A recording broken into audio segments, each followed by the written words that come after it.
Welcome back to the platform of dedicated learners. So this is the very first video of our counseling series. जैसा कि मैंने promise किया था कि मैं काउंसलिंग के ऊपर पूरा डेडिकेटेड सीरीज लाऊंगा वीडियोस का, तो उसी सीरीज का आज मेरा पहला वीडियो है। तो इस वीडियो में मैं एक ब्रीफ इंट्रोडक्शन देना चाहूँगा, एक ब्रीफ में आपको बताना चाहूँगा कि क्या होता है हमारे काउंसलिंग प्रोसेस में। बहुत ही ज़्यादा शॉर्ट होगा, डिटेल्ड अगर आपको चाहिए होगा तो मैं हर पार्ट को मैं अलग वीडियो में एनालाइज कर रहा हूँ ताकि आपको एक बहुत लंबा वीडियो देखने को ना मिले। तो उसके जगह मैं यहाँ पे जस्ट आपको थोड़ा सा ब्रीफ देना चाहता हूँ कि क्या क्या होता है काउंसलिंग में आपका। तो देखो, बेसिकली काउंसलिंग में आपका कुछ दिनों के अंदर आपका काउंसलिंग का सबसे पहले नोटिस निकलेगा। तो नोटिस में आपको बताया जाएगा कि कब से आपका काउंसलिंग का रजिस्ट्रेशन स्टार्ट होगा।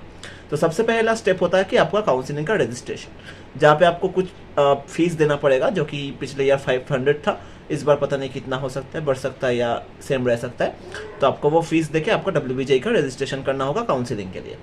देन आपको 5-6 डेज का टाइम दिया जाएगा जब आपको रजिस्ट्रेशन और चॉइस फिलिंग करना पड़ेगा। अब चॉइस फिलिंग क्या होता है? चॉइस फिलिंग होता है कि आपको कौन सा कॉलेज और कौन सा ब्रांच आपको चाहिए, उस पसंदीदा कॉलेज और ब्रांचों को आपको अपने प्रेफरेंस के अनुसार आपको वो फिलअप करना पड़ेगा या फिर चॉइस देना पड़ेगा।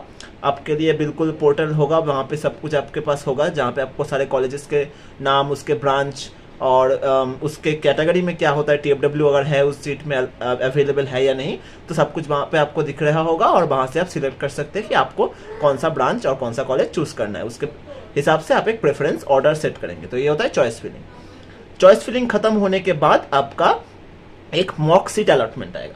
अब मॉक सीट अलॉटमेंट क्या होता है? मॉक सीट अलॉटमेंट में आपको मतलब एक प्रिमिटिव आइडिया दिया जा रहा होगा कि आपको कौन सा कॉलेज और ब्रांच मिल सकता है। ओके, उस हिसाब से आप अपने कॉलेज चॉइस ऑर्डर को आप मॉडिफाई कर सकते हैं। ओके, सो आफ्टर मॉडिफाइंग आपका कुछ दिनों बाद आपका फाइनल फर्स्ट राउंड का रिजल्ट निकलेगा। फर्स्ट राउंड आपका रिजल्ट निकलेगा कि आपका कौन सा कॉलेज और कौन सा ब्रांच मिला है।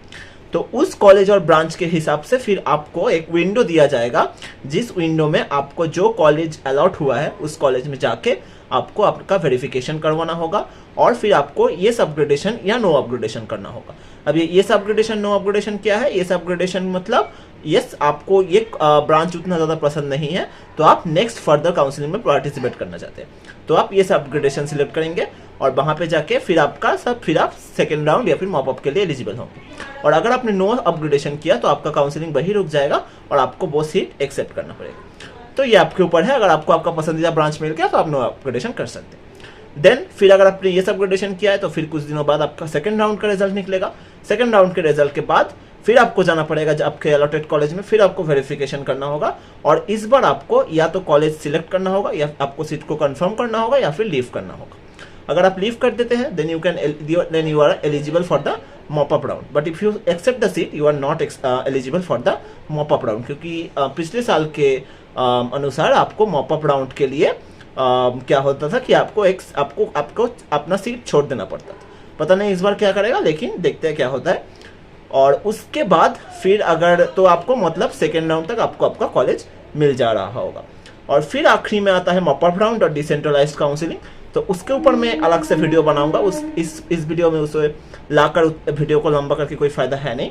तो बेसिकली आपका जो अभी प्रोसेस है वो फिलहाल है कि रजिस्ट्रेशन, चॉइस फिलिंग, देन आपका जो mock seat allotment, then first college में जाके आपका वेरिफिकेशन, अगर आप अपग्रेड करना चाहते हैं तो देन सेकंड कॉलेज में जाके आपका वेरिफिकेशन। तो ये है मोटा मोटा एक आपका काउंसलिंग का एक प्रोसेस। ओके, सो और अब मैंने जस्ट थोड़ा सा ब्रीफ आपको इंट्रोडक्शन दिया।